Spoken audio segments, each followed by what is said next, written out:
하나님 말씀 보겠습니다. 하나님 말씀 신약성경 로마서 7장 1절에서 4절까지 보겠습니다. 로마서 7장 1절에서 4절까지입니다. 하나님 말씀이 이러합니다. 형제들아, 내가 법 아는 자들에게 말하노니 너희는 그 법이 사람이 살 동안만 그를 주관하는 줄 알지 못하느냐. 남편 있는 여인이 그 남편 생전에는 법으로 그에게 매인 바 되나 만일 그 남편이 죽으면 남편의 법에서 벗어나느니라. 그러므로 만일 그 남편 생전에 다른 남자에게 가면 음녀라. 그러나 만일 남편이 죽으면 그 법에서 자유롭게 되나니 다른 남자에게 갈지라도 음녀가 되지 아니하느니라. 그러므로 내 형제들아, 너희도 그리스도의 몸으로 말미암아 율법에 대하여 죽임을 당하였으니 이는 다르니 곧 죽은 자 가운데서 살아나신 이에게 가서 우리가 하나님을 위하여 열매를 맺게 하려 함이라. 아멘.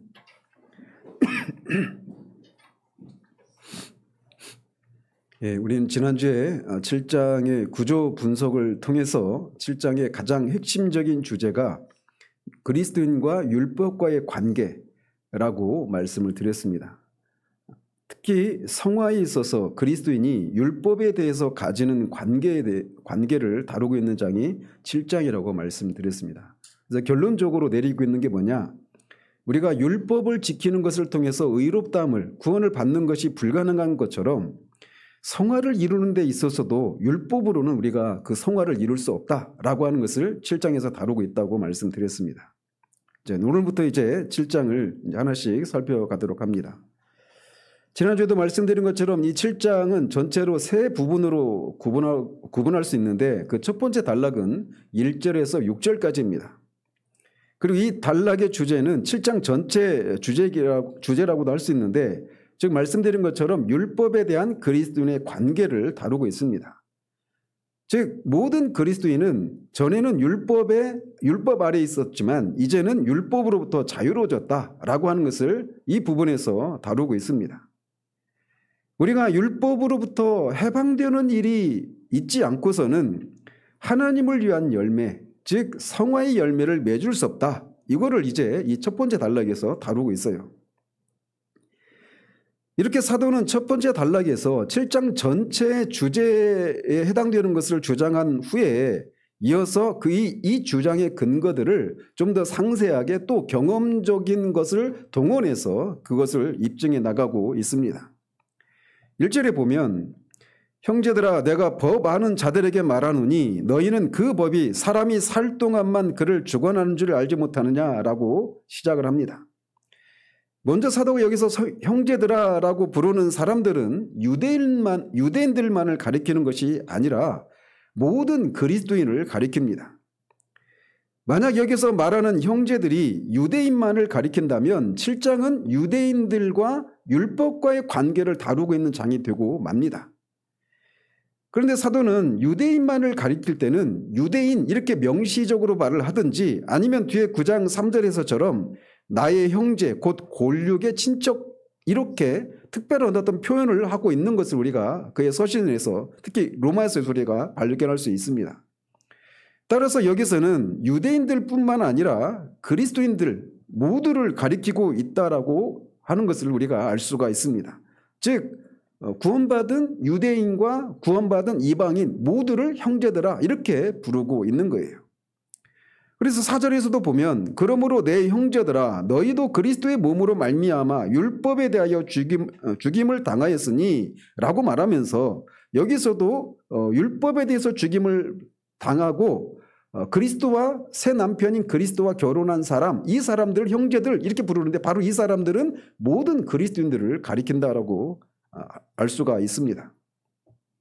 자, 그러면서 사도는 법 아는 자들에게 이렇게 말을 합니다. 여기서 말하는 법이 무엇을 가리키는가에 대해서 앞에서 방금 말씀드린 것처럼 여기서 말하는 형제들이 유대인만을 가리킨다 이렇게 주장하는 사람들은 사도가 여기서 말하는 법을 모세의 율법이다 이렇게 얘기를 합니다.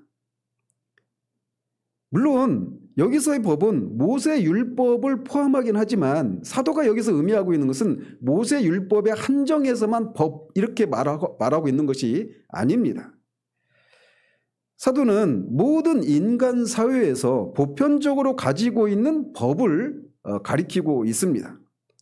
뒤에서는 결혼 관계에서 남편과 아내와의 관계를 규정하는 일반적인 법으로 이제 한정해서 말을 하긴 하지만 일단 1차적으로 여기서 말하고 있는 이 법은 세상 모든 사회 속에서 나라와 어떤 조직 속에서 어떤 법이 있지 않습니까? 그 사회를 유지하기 위해서 그 법을 일반적인 법을 가리키고 있어요. 자, 그러면서 그 법이 사람이 살 동안만 주관하는 줄 알지 못하느냐 이렇게 말을 합니다. 그 얘기는 뭐냐면 이게 수사 의문문이라고 하죠.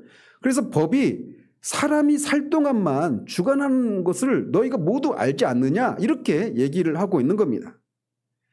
여기서 주관한다라고 하는 것은 권위를 행사한다 또는 군림한다 이런 뜻으로 사도가 여기서 말하고 있는 것은 법이라고 하는 것은 사람이 살아있는 동안에만 그 위에서 군림하고 그를 지배하지 그가 죽은 다음에는 법이 더 이상 그를 주장하거나 군림하거나 지배할 수 없다라고 하는 것을 너희 모두가 알지 않느냐 이렇게 얘기를 하는 것이죠. 우리가 법조인이 아니라 하더라도 우리는 기본적으로 우리가 대한민국 사회에서 살아가면서 우리는 나라가 정해놓은 헌법을 위시한 모든 법을 지키면서 살아가도록 그렇게 요구받습니다. 우리가 날마다 우리 삶 속에서 법전을 끼고 살아가는 건 아니지만 우리는 암묵적으로 이 나라가 요구하고 있는 그런 법을 따라서 살 것을 우리가 요구받고 있어요. 그렇지만 그렇게 우리가 살아있는 동안에는 대한민국의 법에 지배를 받지만 우리가 죽으면 더 이상 대한민국의 어떤 법도 우리를 주장할 수가 없습니다. 사람이 죄를 범한 죄수라고 하더라도 그가 죽는 순간 그 사람을 법정에 세울 수가 없습니다. 죽는 순간에 법은 어떤 사람에게도 손을 댈 수가 없습니다. 그런 법과 이제 관계를 다 끊어버렸기 때문에 더 이상 법이 죽어있는 사람에게 사람을 주장하거나 고소하거나 법정에 세우거나 지배할 수가 없다라고 하는 것을 너희가 알지 않느냐 이렇게 얘기를 하고 있는 것입니다. 사도는 이렇게 법과 관련해서 일반적인 사실을 먼저 언급한 후에 이제 결혼관계라고 하는 특별한 관계로 1절에서 언급한 법과 관련한 일반적인 원리를 적용합니다. 즉 사람이 살 동안에만 그 법이 그를 주장하는 것처럼 주장하고 그가 죽은 다음에는 법이 더 이상 그 사람을 주장하지 않는 것, 못하는 것 이것이 일반적인 법의 원리가 아니냐 이렇게 말을 하는 후에 이거를 결혼관계로 한정해서 이제 예를 들고 있는 겁니다. 즉 남편이 있는 여인이 그 남편이 살아있는 동안에는 그에게 매인바 되나 만일 그 남편이 죽으면 남편의 법에서 벗어난다라고 말을 합니다. 여기서 결혼한 여인이 남편에게 매인바 된다라고 하는 것은 아내가 남편의 권위 아래에 있다. 남편의 권세와 통제 아래에 있다. 이런 의미입니다. 더 나아가서 6장 14절에서 죄가 너희를 주장하지 못하리니 이는 너희가 법 아래 있지 않고 은혜 아래 있다라고 말할 때 주장한다라고 하는 개념을 여기서 매여 있다 이렇게 말을 하고 있는 거예요. 즉 매인다라고 하는 것은 지배한다라고 하는 의미가 담겨 있는 단어입니다.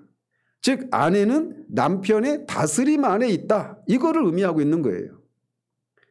최소한 사도 당시에는 결혼에 대한 이런 개념은 모든 사람들에게 당연한 것으로 받아들여졌던 개념이었습니다. 아마 사도가 오늘날 남편과 아내와의 관계에 대해서 현대인들이 더더군다나 그리스도인이라고 하는 사람들마저 가지고 있는 그런 생각을 알게 된다면 아마 사도는 이 예증을 사용했을까라고 하는 두려운 마음이 들기도 합니다.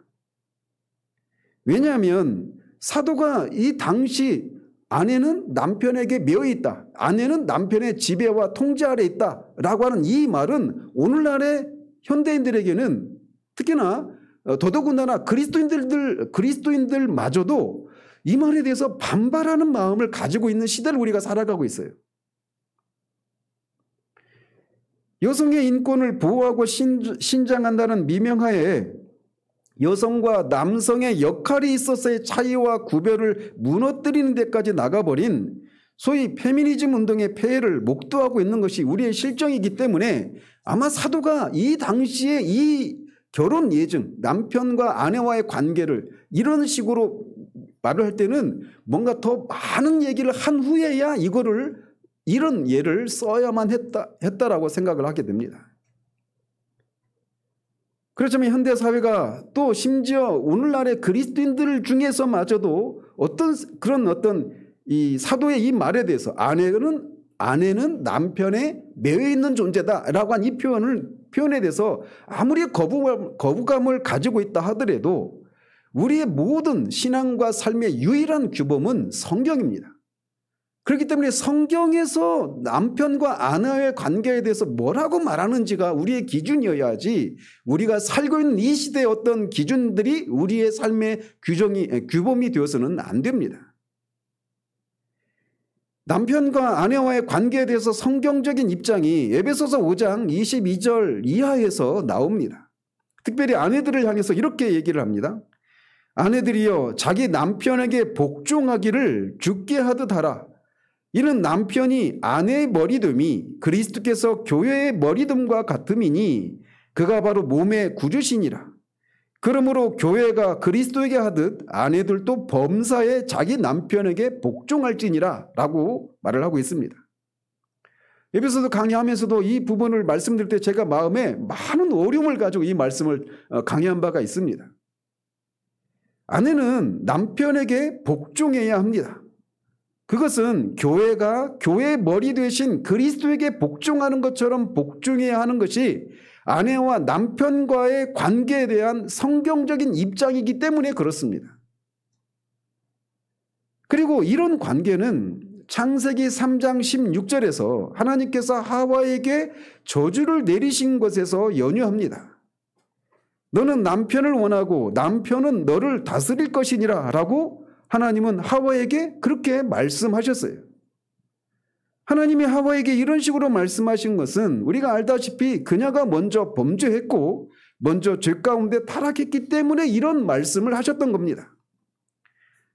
또 이런 하나님의 선포는 인류 역사를 통해서 내내 유효한 명령입니다.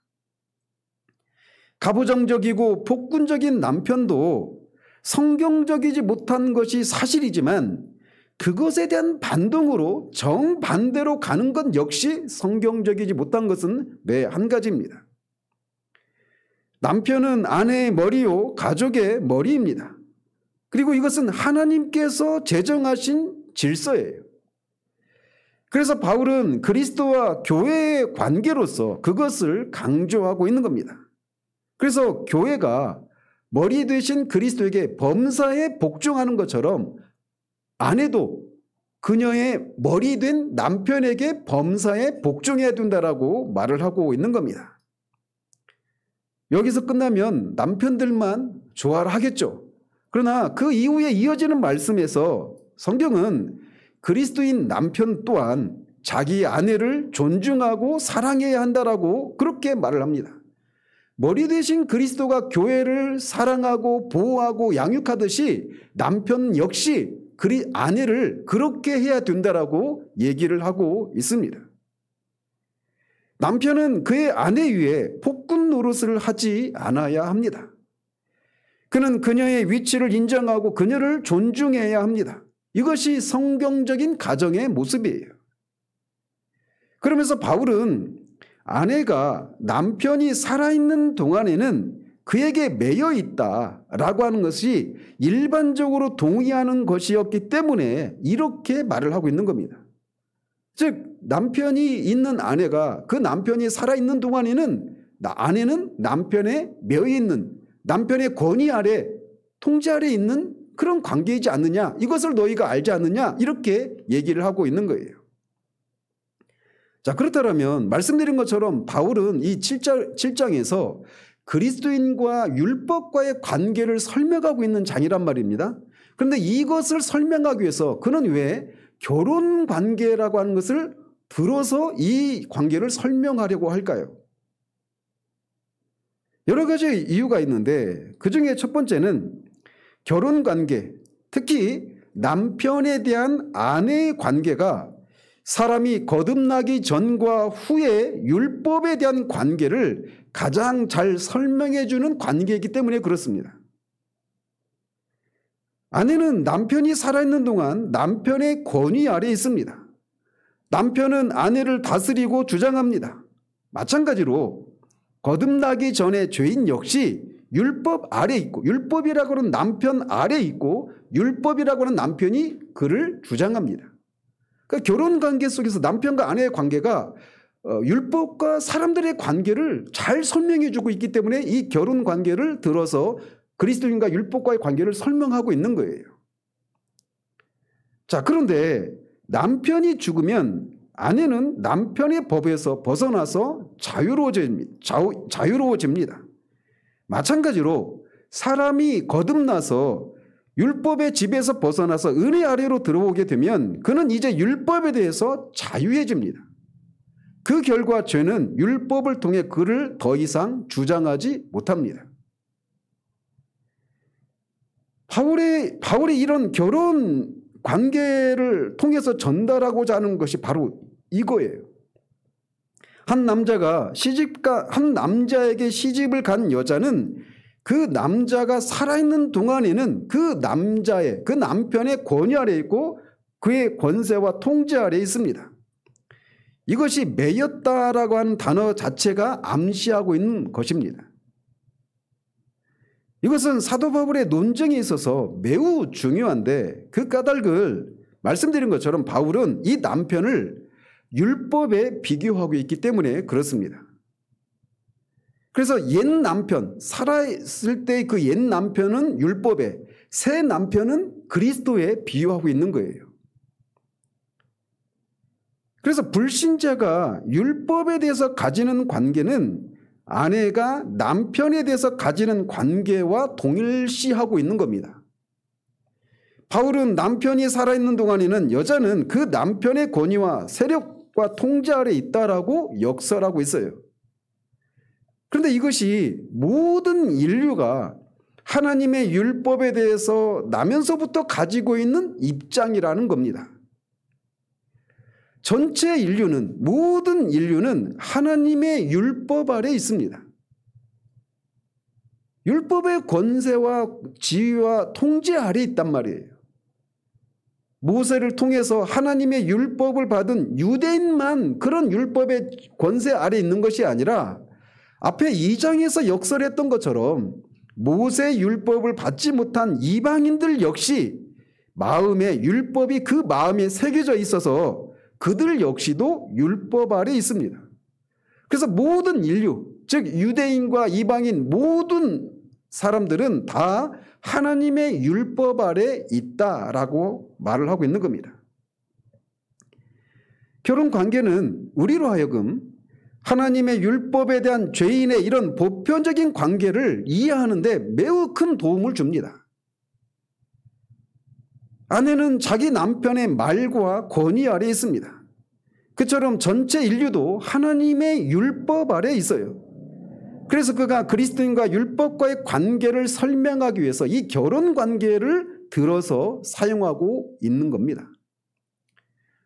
나중에 이제 더 상세히 살피겠지만 왜 율법이라는 남편에게서 벗어나서 새 남편인 그리스도와 결혼해야 할까요? 율법이라는 남편은 어떤 존재이고 그리스도라고 하는 새 남편은 어떤 존재일까요? 이거를 이제 7장에서 계속 살펴가고 있는 겁니다. 한번 여러분 결혼하신 분들 또는 결혼을 앞두고 있는 사람, 특별히 자매분들 한번 생각해 보십시오. 여러분의 남편이 또는 여러분이 누군가 이제 결혼할 상대가 여러분에게 날마다 이렇게 해라 저렇게 해라 라고 날마다 요구한다고 생각해 보십시오. 날마다 지적질을 하면서 왜 이렇게 좀 하지. 웃으시는 분들은 아마 지금 그런 걸 겪고 있는지도 모르겠어요. 근데 그렇게 할 때마다 어때요 여러분이? 화나죠. 그리고 막 숨을 못 쉬겠죠. 근데 그렇게 남편이 그렇게 아내에게 날마다 이렇게 해라 저렇게 해라 요구합니다. 근데 문제는 그 요구가 다 맞아요. 하나도 틀린 게 없습니다. 그리고 심지어는 뒤에 12절에서 살피겠지만 그 율법은 거룩하고 계명은 선합니다.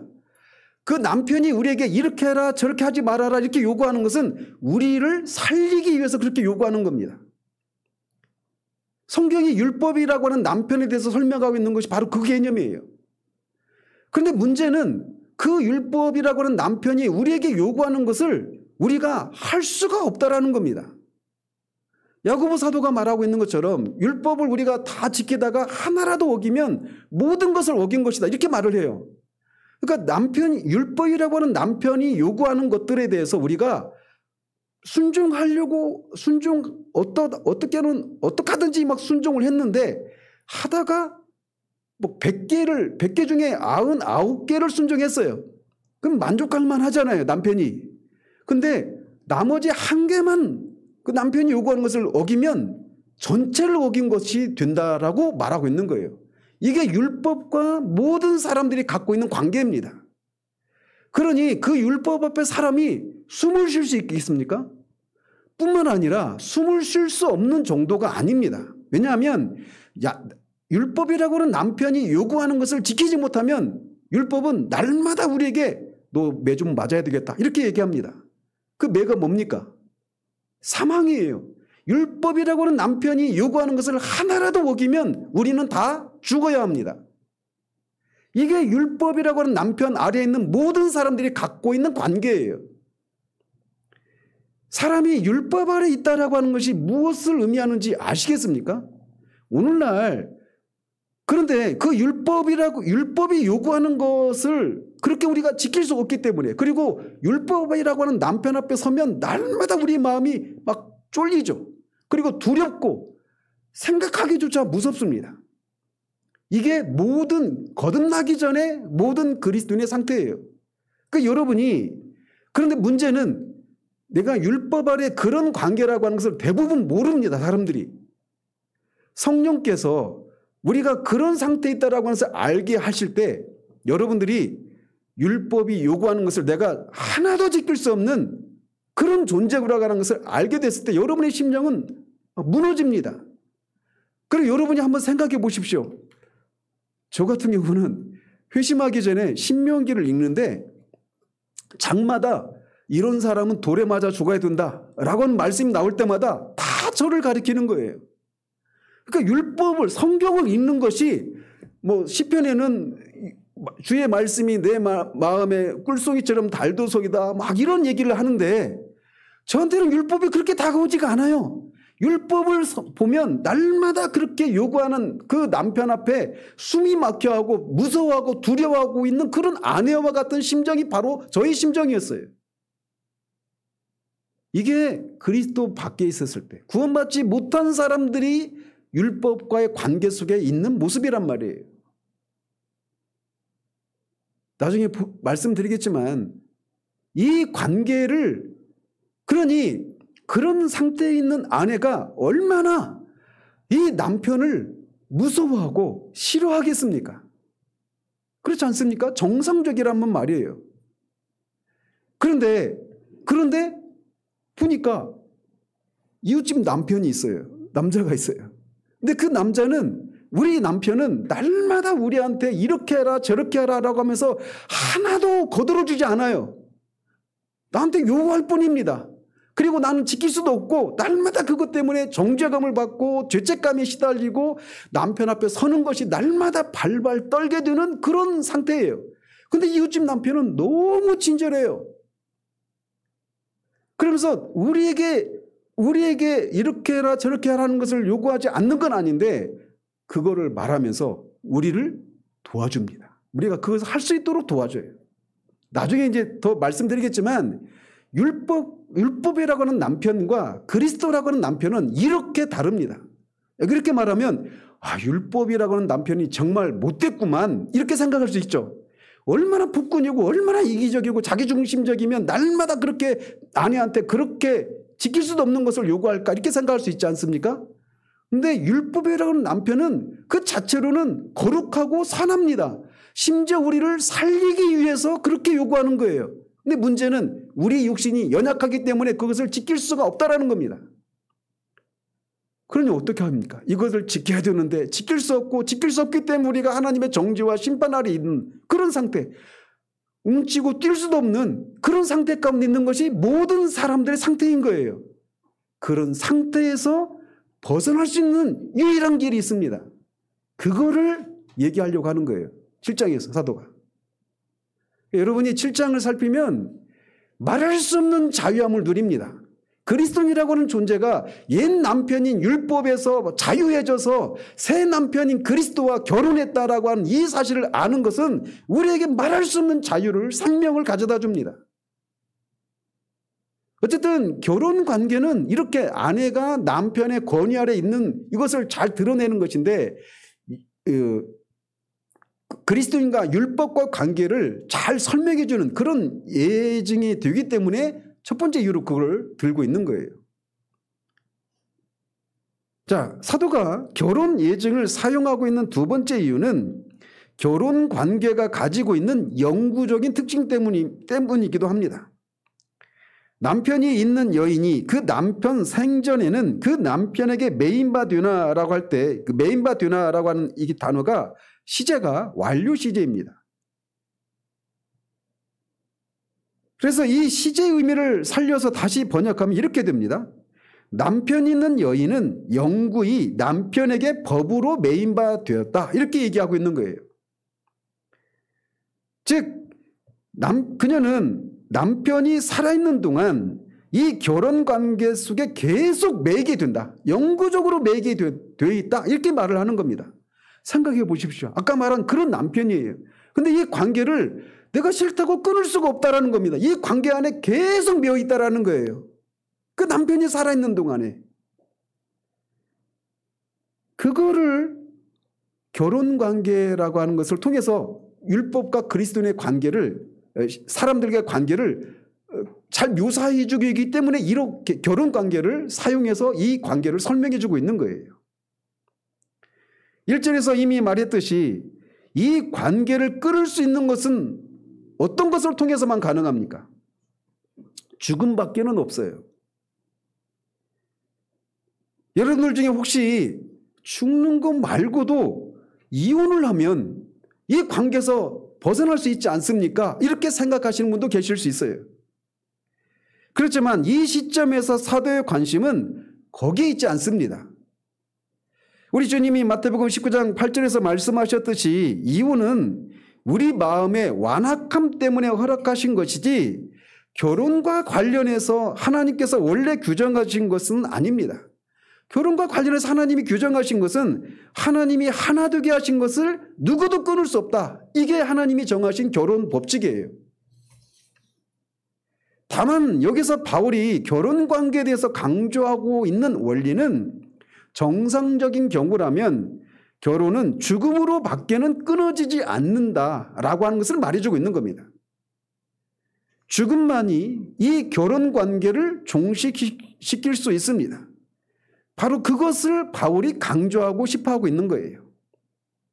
결혼은 하나의 영구적인 관계입니다.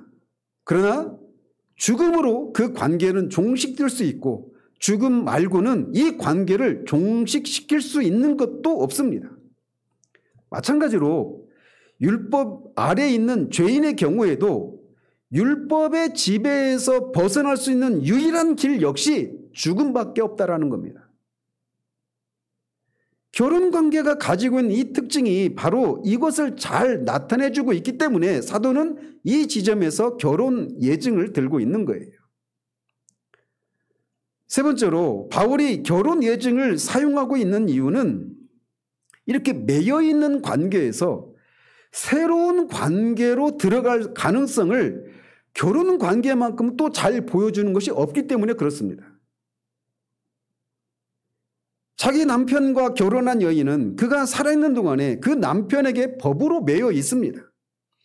그렇지만 만일 그 남편이 죽으면 그녀는 이제 남편의 법에서 벗어날 수 있습니다. 그처럼 영구적인 관계가 죽음으로 인해서 갑자기 끊어지고 그 아내는 남편의 법에서 해방되고 풀려납니다. 이제 그 여자는 다른 위치에 놓이게 된 거예요. 여기서 막 휴 하고 막 그 한숨이 그 탄성이 터져 나오지 않습니까? 율법이라고 하는 남편 아래에 있는 죄인이 거기서 벗어날 수가 없어요. 핑계 댈 수도 없습니다. 그런데 거기에서 벗어날 수 있는 길이 있다라는 거예요. 죽음이라고 하는 것을 통해서. 근데 이 결혼관계도 마찬가지로 결혼관계가 그것을 잘 나타내 준다라는 겁니다. 바울은 이것을 명백히 하고 싶어서 3절에서 이렇게 말을 합니다. 그러므로 만일 그 남편 생전에 다른 남자에게 가면 음녀라 이르되 그러나 만일 남편이 죽으면 그 법에서 자유롭게 되나니 다른 남자에게 갈지라도 음녀가 되지 아니하느니라. 자, 여기서 말하고 있는 것은 첫 남편과 결혼했던 여인이 있는데 이 여인이 이제 다른 남편과 결혼을 하게 되었다라는 것이죠. 그렇지만 그렇게 새로운 남편과 결혼했다고 해도 그 여인이 법을 어긴 것이 아니라는 거예요. 왜냐? 첫 번째 남편이 죽었기 때문에 그녀는 이제 첫 번째 이 매임에서 벗어났기 때문에 새로운 남편과 결혼하는 것은 지극히 합법적인 것이라는 겁니다. 그렇기 때문에 그 여자가 다른 남자에게 시집을 간다 할지라도 음녀라고 말해서는 안 된다라는 거죠. 그 여자는 당당히 다시 결혼할 수 있습니다. 그 여자가 한 일에는 하등의 잘못이 전혀 없어요. 그녀가 행한 일은 합법적입니다. 마찬가지로 사도는 우리가 그리스도라고 하는 새 남편과 결혼을 하는 것은 율법이 어긴 것이 아니라고 하는 것을 결혼 관계를 통해서 이해시키고 있는 겁니다. 근데 이제 차이가 있다라면 결혼 관계라고 하는 이 예정은 남편이 죽었고 아내가 새 남편과 결혼을 했죠. 근데 여기서는 이제 우리가 죽는 겁니다. 율법이라고 하는 남편이 죽는 것이 아니라 아내인 우리가 죽는 거예요. 그리고 우리가 새 남편인 그리스도와 결혼을 하는 겁니다. 그리고 이렇게 우리가 그리스도와 결혼을 하는 것은 율법을 어긴 것이 아니라 합법적이고 율법을 이루는 것이라고 하는 것을 그가 보여주고 있는 거예요. 사도 바울의 관심은 우리가 하나님께 대해서 가진 이런 영적인 관계로부터 다른 영적인 관계로 옮길 수 있는 방식을 우리에게 보여주고자 하는 겁니다. 즉 너희가 법 아래 있지 않고 은혜 아래 있다라고 말을 해주는 거예요. 그리고 이렇게 그리스도라고 하는 새 남편과 우리가 결혼을 하게 되었는데 이것이 법을 어긴 것이 아니라는 겁니다. 그것을 이루시기 위해서 하나님이 그리스도를 통해서 하신 일 때문에 우리가 율법이라고 하는 옛 남편에서 벗어나서 그리스도라고 하는 새 남편과 결혼하는 것은 지극히 의롭고 공의로운 일이라고 말을 하는 거예요. 자, 이렇게 또 사도 바울은 결혼 예정을 사용하고 있는 네 번째 이유가 있다면 그것은 그리스도와의 결혼의 목적을 결혼 관계만큼 잘 설명해 주는 것이 없기 때문에 그렇습니다. 결혼의 목적이 무엇입니까? 고린도전서 7장 8절 9절에 보면 사도가 이렇게 말을 합니다. 내가 결혼하지 아니한 자들과 과부들에게 이르노니 나와 같이 그냥 지내는 것이 좋으니라. 만일 절제할 수 없거든 결혼하라. 정욕이 불같이 타는 것보다 결혼하는 것이 나으니라. 이렇게 말을 합니다. 그래서 이 구절만 딱 떼서 보면 결혼의 목적이 정욕을 절제할 수 없기 때문에 정욕을 채우기 위해서 결혼하는 것처럼 그렇게 언뜻 들으면 그렇게 들릴 수 있어요. 그러나 결혼의 궁극적인 목적은 이것 때문에 생겨난 것이 아닙니다. 하나님이 혼자 독차하는 아담을 위해서 하와를 만드시지 않습니까? 근데 그러면서 결혼을 하게 되지 않습니까? 근데 그들에게 하나님이 내리신 명령이 창세기 1장 28절 이렇게 말을 하죠. 생육하고 번성하고 땅에 충만하고 땅을 정복하라 이렇게 말을 합니다. 이 목적을 이루기 위해서는 필연적으로 결혼을 해야만 하는 거예요. 마찬가지로 율법이라고 하는 남편의 법에서 벗어나서 그리스도라는 새로운 남편과 결혼한 목적도 바로 이와 같다라는 겁니다. 우리는 4절에서 그것을 볼 수 있어요. 우리가 하나님을 위하여 열매를 맺게 하려 합니다. 이렇게 말을 합니다. 아마도 사도가 그리스도인과 율법과의 관계를 설명하기 위해서 결혼이라고 하는 이 예화를 사용하고 있는 가장 중요한 이유가 바로 이 네 번째 이유라고 할 수가 있습니다. 왜냐하면 바울이 입증하고 싶은 것은 무엇이냐면 우리가 율법과 결혼한 상태 가운데 있는 한 우리는 하나님을 위해서 열매를 맺을 수가 없다라고 하는 것을 말해주고 있는 겁니다. 그것이 가능한 것, 하나님을 위해서 우리가 열매를 맺는 것이 가능하기 위해서는 우리가 옛 남편과의 관계를 끝내고 새 남편인 그리스도와 결혼할 때만 우리가 하나님을 위한 열매를 맺을 수 있다 이렇게 말을 하고 있는 거예요. 따라서 첫 번째 남편인 율법과의 관계가 해소되어야 합니다. 그런 다음에 두 번째 남편인 그리스도와의 관계로 들어가야 해요. 사도는 2절에서 만일 그 남편이 죽으면 남편의 법에서 벗어나느니라 라고 말을 합니다. 여기서 벗어난다라고 하는 단어는 앞에 6장 6절에 우리가 알거니와 우리의 옛사람이 예수와 함께 십자가에 못 박힌 것은 죄의 몸이 죽어라고 할 때 그 죽어와 헬라어 단어로 보면 똑같은 단어입니다. 즉 이 말이 벗어난다, 죽는다 이 말은 아무런 효력을 갖지 못하게 된다 이런 의미입니다. 효력이 없게 되었다라고 하는 뜻이에요. 그래서 그 여자는 자기 남편에 벗어났다. 자기 남편에게 매였던 율법에 관한 한 그 여자는 벗어났다. 이렇게 말을 하고 있는 거죠. 옛 관계가 무익하게 되고 효력이 없게 되었다. 라고 말하고 있는 거예요. 근데 그렇게 된 이유가 뭐예요? 그네 남편이 죽었기 때문이다라고 말을 하고 있는 것이죠. 사도는 우리와 율법과의 관계도 마찬가지라고 하는 것을 보여주고 있는 겁니다.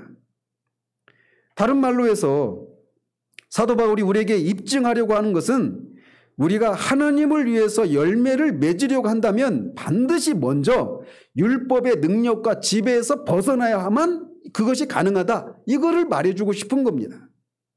그리고 이것은 율법의 능력과 지배에서 벗어날 수 있는 유일한 길은 죽음으로서만 이루어질 수 있다라고 하는 것을 말해주고 있는 거예요.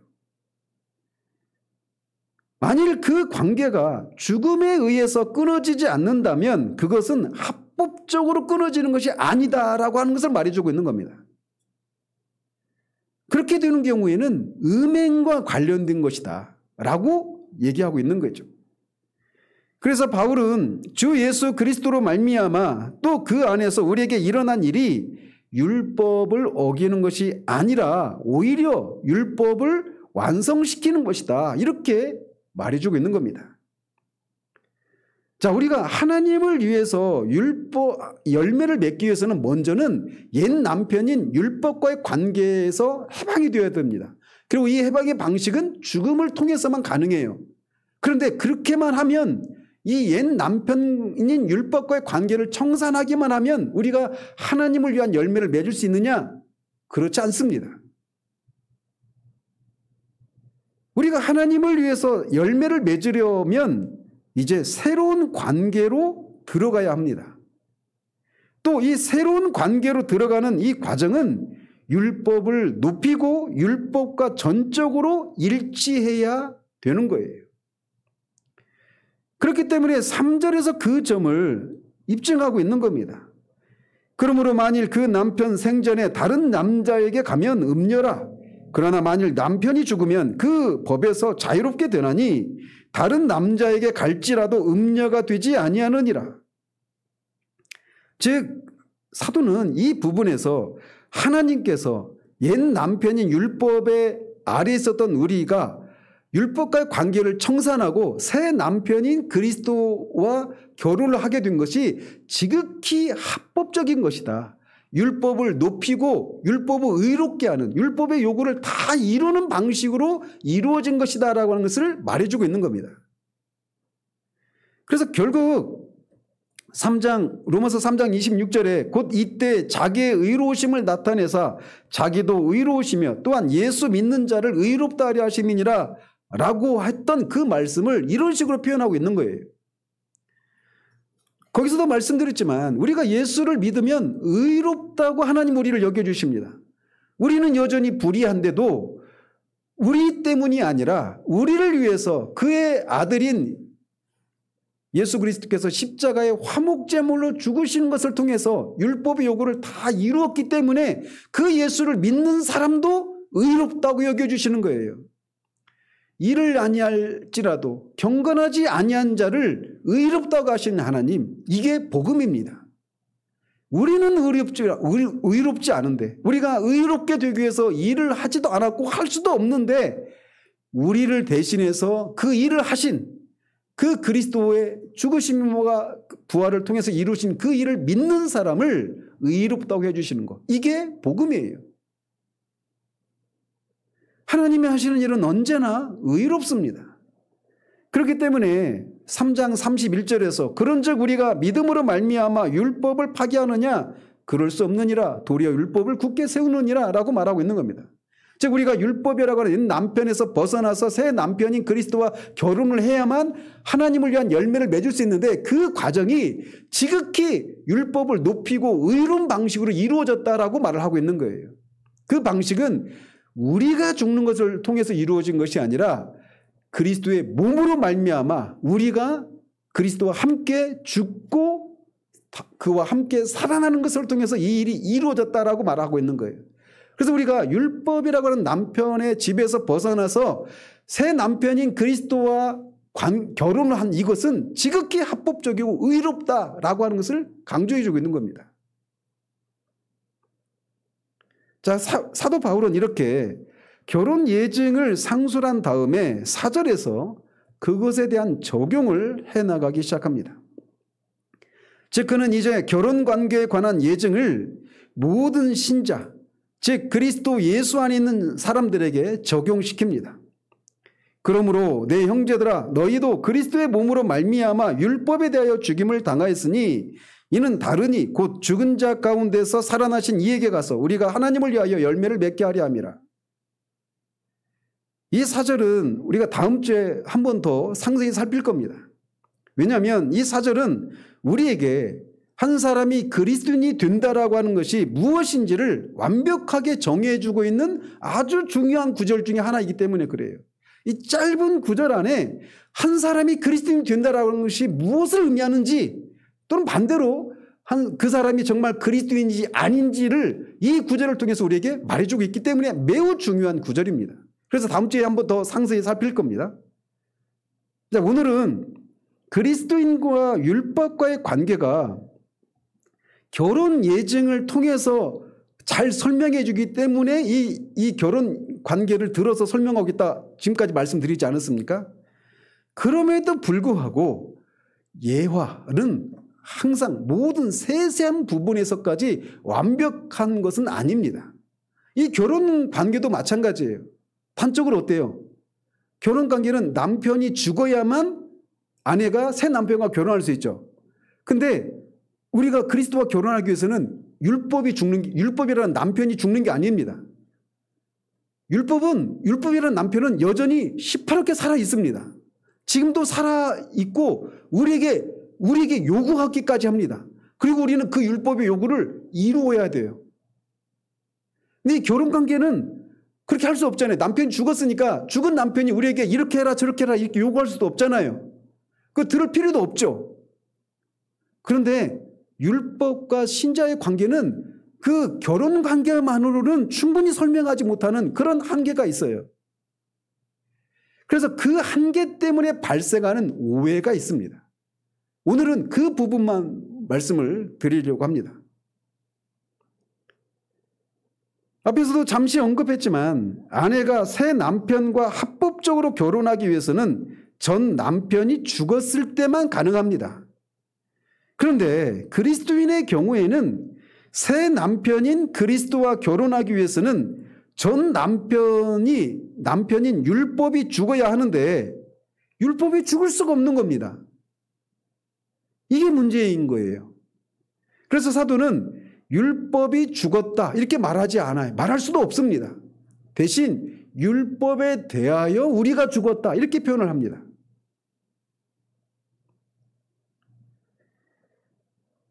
사도는 이 결혼 관계가 세세한 부분에 있어서 완벽하게 그리스도인과 율법과의 관계를 다 설명해 주지는 못하지만 그럼에도 불구하고 이 예정을 사용하고 있는 이유는 앞에서 말씀드린 네 가지 이유와 함께 또 동시에 그의 초점은 뭐냐면 옛 결혼 관계에서 새 결혼 관계로 넘어갈 수 있는 유일한 길은 죽음이다라고 하는 것을 말해주고자 거기에 초점을 맞추고 이 결혼 예정을 사용하고 있는 거예요. 바울은 율법이 죽었다라고 말할 수 없기 때문에 그렇게 말하지 않고 우리가 율법에 대해서 죽었다라고 말합니다. 거듭 말씀드리지만 율법은 죽을 수 없습니다. 율법은 여전히 살아있고 여전히 존재합니다. 그래서 바울은 율법이 죽었다고 말할 수가 없어요.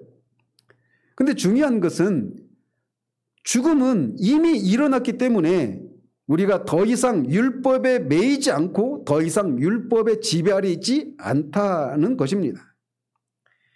우리는 율법이라고 하는 남편과의 결혼의 의무에서 벗어나게 되었습니다. 다른 말로 해서 율법과의 옛 관계가 끝났다는 거예요. 앞으로 알게 되겠지만 이것이 일어날 수 있었던 것은 사망 때문에 가능한 일이었습니다. 바울이 강조하고 싶은 것이 바로 이거예요. 우리가 율법과의 옛 관계가 끝날 수 있게 된 것이 그리스도의 몸으로 말미암아서라고 바울은 말합니다. 그 결과 그리스도의 몸으로 말미암아 모든 그리스도인은 율법에 대해서 죽었다 이렇게 말을 하고 있는 거예요.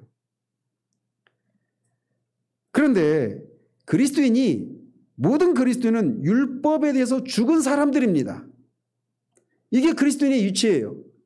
그런데 이 말을 오해하는 사람들이 있기 때문에 이것이 율법에 대해서 죽었다라고 하는 것이 무엇을 의미하는지에 대해서 분명히 알아야 합니다. 즉 어떤 사람들은 그리스도인은 율법에 대해서 죽었기 때문에 그리스도인은 이제 율법과 전혀 상관이 없다 이렇게 생각하는 사람들이 있습니다. 그래서 그들은 이제 다시 율법을 생각할 필요도 없고 읽을 필요도 없고 율법에 관심을 가질 필요도 없고 그것을 지킬 필요도 없다고까지 말을 합니다. 그런 생각이 무율법주의라고 말을 합니다. 또는 율법 폐기론 이렇게 말을 합니다. 그런데 사도가 그리스도인이 율법에 대해서 죽었다라고 말할 때 이걸 의미하는 게 아니에요. 그리고 이런 무율법주의적인 이 생각은 성경의 교훈과도 위배되는 것입니다. 사실 구원의 전체 목적은 우리로 하여금 하나님의 율법을 지킬 수 있게 하는 것에 있습니다. 하나님은 우리가 하나님의 율법을 지킬 수 있도록 율법을 우리 속에 우리 마음에 두시겠다라고 예레미야를 통해서 약속하셨습니다. 그것을 우리가 새 언약 이렇게 부르죠. 이 새 언약은 우리 그리스도인들이 누리고 있는 언약입니다. 사도 베드로전서 1장 17절에서 너희의 나그네로 있을 때를 두려움으로 지내라 이렇게 말을 합니다. 왜 그는 그리스도인들에게 두려움으로 나그네로 있을 동안 이 땅을 지날 동안에 두려움으로 지내라고 말을 할까요? 그것은 이어서 이렇게 말을 합니다. 하나님께서 내가 거룩하니 너희도 거룩할지어다라고 말씀하셨기 때문에 우리는 이 땅을 지나는 동안에 두려움으로 지내야 된다 이렇게 말을 하고 있는 거예요. 하나님의 뜻은 하나님이 거룩하신 것처럼 우리도 거룩해지는 것에 있습니다. 자, 그렇다면 우리는 어떻게 거룩해질 수 있을까요? 우리 주님의 기도에 들어 있습니다. 그들을 진리로 거룩하게 하옵소서. 아버지의 말씀은 진리니이다.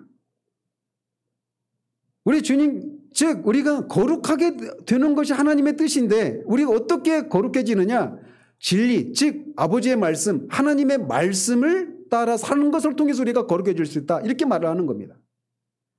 그래서 우리 주님은 산상수훈에서 내가 율법이나 선지자를 폐하러 온 줄로 생각하지 말라. 폐하러 온 것이 아니요 완전하게 하려 함이라. 진실로 너희에게 이르노니 천지가 없어지기 전에는 율법의 1.1획도 결코 없어지지 아니하고 다 이루리라. 그러므로 누구든지 이 계명 중에 지극히 작은 것 하나라도 버리고 또 그같이 사람을 가르치는 자는 천국에서 지극히 작다 일컬음을 받을 것이요 누구든지 이를 행하며 가르치는 자는 천국에서 크다 일컬음을 받으리라. 이렇게 말을 합니다. 또 바울은 에베소서 6장 1절 2절에서 자녀들아 주 안에서 너희 부모에게 순종하라. 이것이 옳으니라. 내 아버지와 어머니를 공경하라. 이것은 약속이 있는 첫 계명이니 라고 말합니다. 그 약속이 뭐냐? 네가 잘 되고 땅에서 장수하리라. 이렇게 말을 하고 있어요. 즉 이미 그리스도인 된 사람들에게 율법을 지킬 것을 말하고 있단 말이에요. 또 야고보도 너희가 만일 성경에 기록된 대로 내 이웃 사랑하기를 내 몸과 같이 하라 하신 최고의 법을 지키면 잘하는 것이다. 이렇게 말을 합니다. 즉 야고보도 똑같이 율법을 지키라고 말하고 있죠.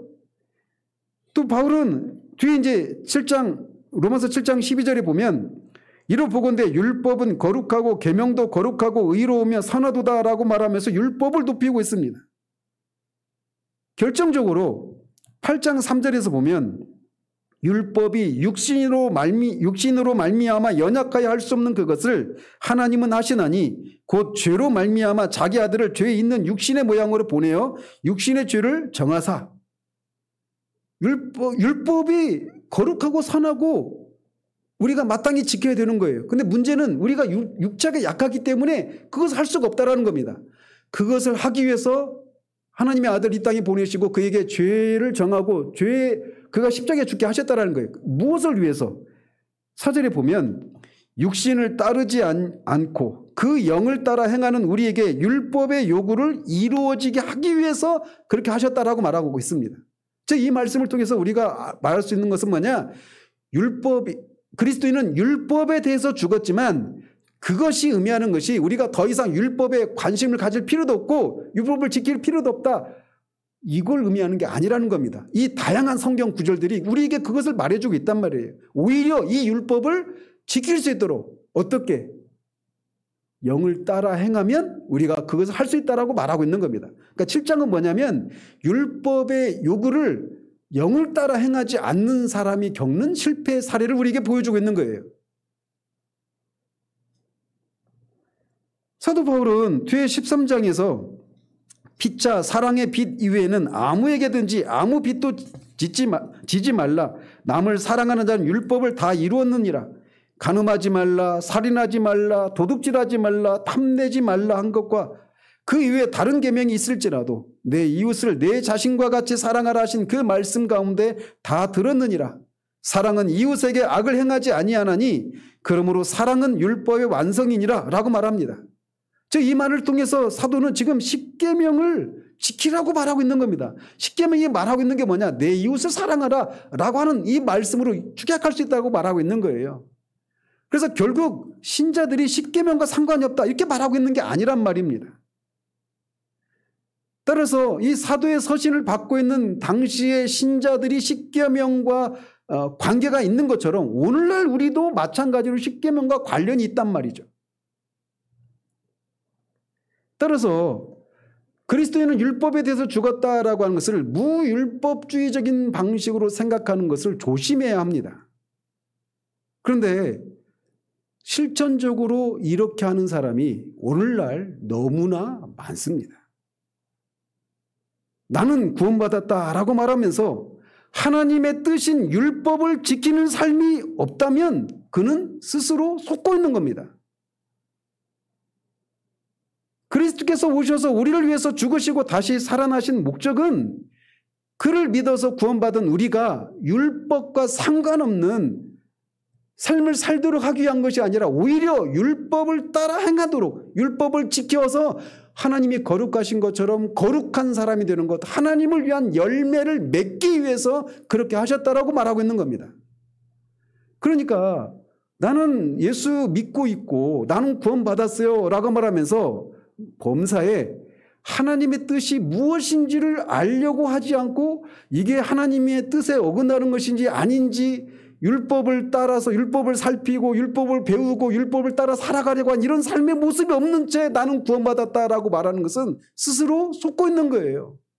그리고 이런 사람이 오늘날 굉장히 많습니다. 이것은 저가 주관적으로 말하는 것이 아닙니다. 산상수훈이 기록된 마태복음 7장에 보면 주님이 주여 주여 하는 자마다 천국에 다 이를 것이 아니다 라고 말합니다. 그럼 누가 천국에 들어갈 수 있느냐? 아버지의 뜻대로 행하는 자라만 천국에 들어갈 수 있다라고 말합니다. 그러면서 주님이 오실 때 많은 사람들이 그렇게 나는 구원받은 사람이라고 말하지만 사실은 아버지의 뜻대로 행하지 않고 불법을 행하는 자라고 그렇게 책망을 받을 사람들이 많다라고 말씀하십니다. 제가 말하는 게 아니라 예수님이 직접 그렇게 말씀하신 거예요. 그러면서 예를 들죠. 내가 주님의 이름으로 권세도 행하고 병도 고치고 귀신도 쫓고 선지자 노릇도 했습니다. 오늘날의 용어로 환원해서 말씀드리면 제가 말씀을 전할 때마다 많은 사람들이 구원에 이르렀고 병도 고쳐지고 귀신도 쫓아냈고 정말 많은 그 결과 그렇게 되면 어떤 일이 일어날까요? 제가 말씀드렸지만 제가 만약에 그런 일을 한다고 생각해 보십시오.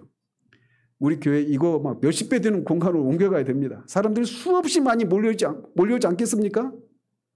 근데 그런 사람들을 향해서 주님이 뭐라고 말씀하십니까? 나는 너희를 결코 모른다라고 말씀하십니다. 너희들이 그런 일을 하고 있을 때에도 나는 너희들을 몰랐다라고 말하면서 그들을 어떻게 평가하시느냐? 불법을 행하는 자들아 나에게서 떠나가라라고 말씀하십니다. 그들은 아버지의 뜻을 행한 것이 아니라 불법을 행하고 있었던 것이에요. 자기 나름대로 예수 믿는 것은 이런 거야. 자기 나름대로 나는 하나님을 섬기고 있어. 자기 나름대로 나는 그리스도인이라고 생각하면서 아버지의 뜻이 아니라 자기 마음대로 살았던 겁니다.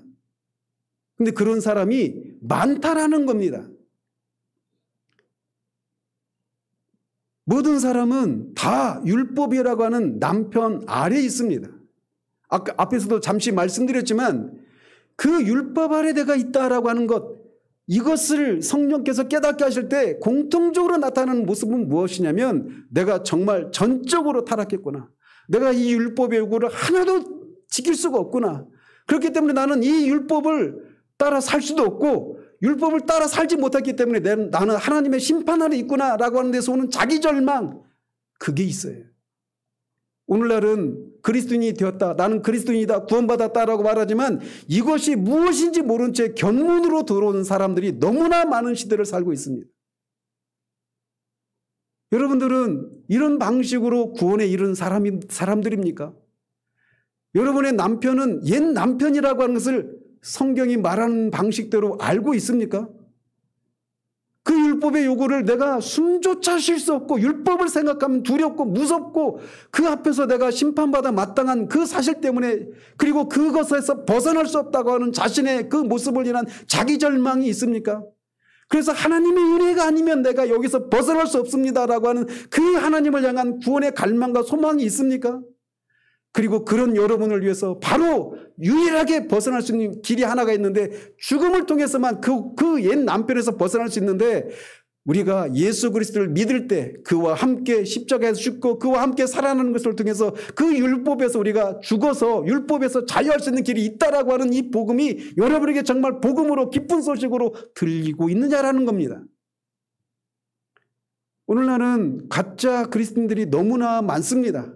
가짜 그리스도인들이 너무 많은 이유는 뭐냐면 교회에서 진짜 복음을 듣는 것이 이렇게 율법의 작용이라고 하는 것이 없는 그런 말씀을 전하는 것이 대부분이기 때문에 사람들이 한 번도 자신이 정말 구원받은 사람인가라고 하는 이 문제에 직면하지를 않습니다. 그리고 목사들조차도 누군가가 그런 고민을 하면 장로님, 권사님, 집사님 이미 구원받았어요. 너무 깊이 생각하지 마세요. 그들을 막 달래려고만 합니다. 그리고 그런 고민을 하면 누군가 그런 고민을 하면 뭐 자기가 뭐 잘못이라도 한 것처럼 제가 원래 그런 의도로 여러분의 마음의 평안을 깨기 위해서 제가 그런 말씀을 한 게 아닙니다라고 하면서 막 절절 맵니다. 그리고 그런 일이 안 일어나도록 하기 위해서 사람들의 마음을 달래고 위로하고 그런 메시지들이 대부분이에요. 그러나 기억하십시오. 기독교는 그냥 우리가 이 땅에서 예수 믿고 구원받고 나중에 천국에 가고 이 땅에서 마음이 편하고 어떤 액을 면하고 마음의 평안을 누리는 그런 게 아닙니다. 우리를 구원하신 하나님의 목적은 우리가 하나님을 위한 열매를 맺는 거예요. 우리가 거룩한 사람이 되는 겁니다. 그렇기 때문에 율법과 나의 관계에 대해서 확연한 그런 변화가 일어난 사람만 진짜 그런 삶을 살 수 있는 것입니다. 그리고 그 사람만 진짜 구원받은 사람이에요. 여러분의 남편은 옛 율법이십니까? 아니면 그리스도이십니까? 그리스도에는 율법과의 관계에 있어서 분명한 변화가 있는 사람입니다. 그런데 그래서 요한일서에서도 하나님으로부터 난 자마다 계명이 뭐라고 말합니까? 무겁지 않다라고 말하죠. 계명이 무거웠었어요. 그 율법이라고 하는 남편 앞에 서면 정죄감을 느끼고 죄책감을 느끼고 성경 하나 한 장을 넘기는 것이 막 무겁습니다. 너무 무거워요. 여기서 끊임없이 나를 정죄하고 너는 구원받은 사람이 아니라 천국 심판받아 마땅한 죄인이라고 말하기 때문에. 그런데 그런 우리를 위해서 예수님이 십자가에 죽고 다시 사셨다라고 하는 이 복음을 우리가 믿을 때 우리에게 이 해방의 역사가 일어납니다. 그래서 율법이 더 이상 우리에게 무거운 것으로 다가오지 않습니다. 시편 기자가 말하고 있는 것처럼 하나님 주의 말씀은 내 입에 꿀속이처럼 달도소이다라고 하는 것이 무엇인지를 알기 시작해요. 하나님의 말씀을 더 알고 싶어하고 더 배우고 싶어하고 그 말씀을 따라 살고 싶어합니다. 물론 실패하죠. 온전하게 그렇게 살 수가 없습니다. 그럼에도 불구하고 그렇게 살고자 하는 그런 마음이 그를 지배합니다. 내가 어떤 선택을 할 때마다 이게 하나님의 뜻일까 아닐까 이런 것들에 대해서 마음을 기울입니다. 그냥 나는 예수 믿었다라고 말하면서 그냥 하나님의 뜻과는 전혀 무관한 채로 그냥 내 나름대로 내 방식대로 살아가면서 나는 구원받았다 이렇게 말하는 사람은 성경은 그를 그리스도인이라고 구원받은 그리스도인이라고 말하지 않습니다. 여러분 분명히 하십시오. 구원은 살아계신 하나님과의 관계에 대한 문제입니다. 하나님은 살아계십니다. 그분은 분명히 살아계셔요. 그분 앞에 설 수 있는 유일한 길은 내가 그리스도를 믿음으로 말미암아 죄와 율법에 대해서 죽고 하나님을 향해서 살아나는 이것을 통해서만 가능한 것입니다. 그것은 그리스도를 믿는 사람에게 주어지는 복입니다. 이게 기독교예요. 이제 다음 주에 4절을 통해서 왜 이 4절이 한 사람이 그리스도인이 되었다라고 하는 것이 무엇을 말해주는지를 말해주고 있는가를 살펴보도록 하겠습니다. 분명히 하시기를 바랍니다. 여러분의 남편이 율법인지 아니면 그리스도인지 이것에 대해서 분명해서 율법 아래 있는 사람들이 누릴 수 없는 그 자유와 생명과 평강을 그리스도라고 하는 새 남편 안에서 마음껏 누리시는 여러분들 되시기를 바랍니다. 기도하겠습니다.